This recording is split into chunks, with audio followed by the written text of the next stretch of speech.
So that is hello in Korean. So hello, I am May Mullen, and my true Korean name is Park. So the last name is actually first. Ion is my name. So I'm going to tell you about my life in Korea and my life in America. I was born in South Korea, in Seoul. That's the name of the capital there. That's where I was born. And I was living with my family with 4 siblings. I have an older brother who's hearing and sighted. I have a second oldest brother who is deaf. I'm the third oldest, and then I have a younger brother who is also deaf. And my mom put us in an orphanage for adoption. I'm not really sure about that, or about my mom and dad's feelings about that. They weren't sure about how to care for us. When they found out that we couldn't speak, they wanted to put us up for adoption. I'm not here to blame my mom. I wasn't sure about my mom's situation. I think she was really stressed out, and it was really hard for her to handle 3 children with disabilities. So that's why she gave up her rights and put us up for adoption. Anyway, I lived in an orphanage for about half a year, and then I moved to America when I was about 5 years old. My adoptive parents, they adopted me when I was 5. Really, I was 6. Pardon me, interpreter correction, I was 7. The orphanage gave me a different birthday.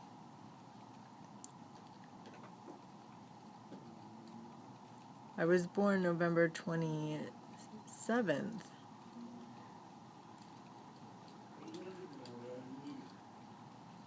I didn't have a birth certificate, and in America, there's different laws, so my adoptive family lived in Oklahoma.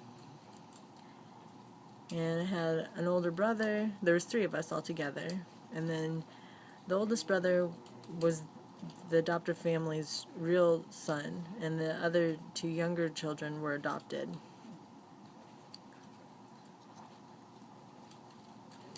So I was adopted, and then 2 years later, another girl was adopted. And I was the only deaf one in my family.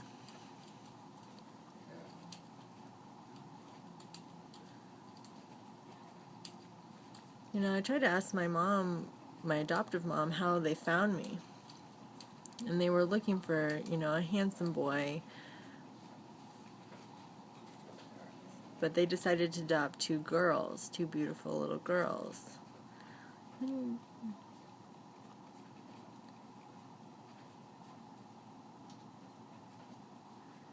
not sure if she was completely telling me the truth. I think maybe she was partially lying about adopting a child with a disability. And then I talked to my dad, and I wanted to go to the adoption agency in Oklahoma and talk to a social worker and ask them a bunch of questions.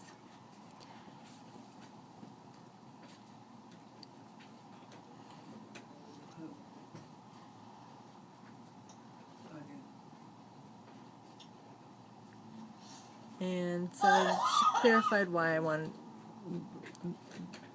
clarified about the adoption process for me and why I was adopted. Well, let me think. I went to a mainstream school, and then I transferred to a residential school for the deaf. I went to a community college for about 2 or 3 years, and I had a really challenging time. couldn't really decide what kind of job I wanted or what I was really qualified to do. So I went online, and they told me to go to Helen Keller National Center for the Deaf. I was there for a month, and I came back to community college, and I transferred to Gallaudet University. I was there for 4 years. I got my BA degree. And I really enjoy working with children, so that's what my degree's in. And I really struggled with finding work for about 3 years until I found the Lighthouse, and I moved here to Seattle. I've been here for a couple years now.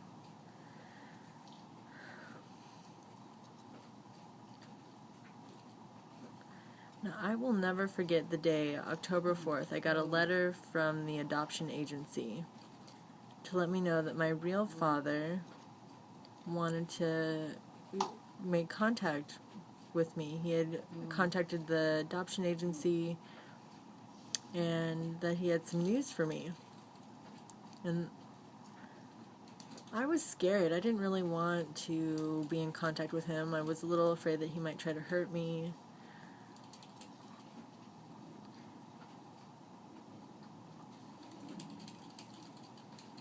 And so I typed up a letter about my adoptive family, and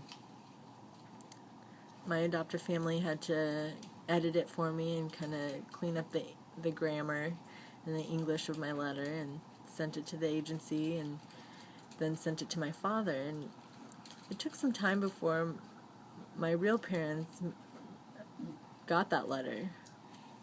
And then they had a meeting with the adoptive agency. So I was really excited. My dad, my real father, wanted to meet me.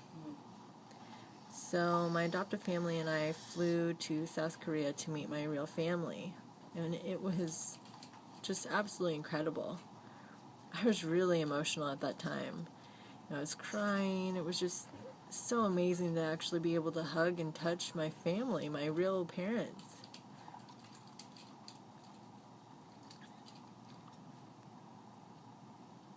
And I gave my mom a big hug, I gave my dad a big hug, and I was just, all teared up. And then I got to see my niece and nephews. I had a really large family. I was able to see all of them, and I was just so emotional because it was just incredible. So I couldn't speak, of course, so we had a sign language interpreter for myself and my family so we could communicate. And it was pretty easy. My adoptive family could sign, and they would just speak to the interpreter, and the interpreter would interpret for my family. And so it was, a lot of different code switching on what language to be using.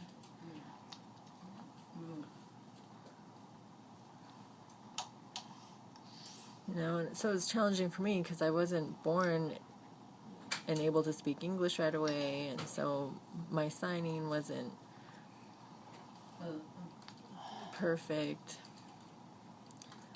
So later in the fall, I went for the second time to see and visit my family. And that's my story.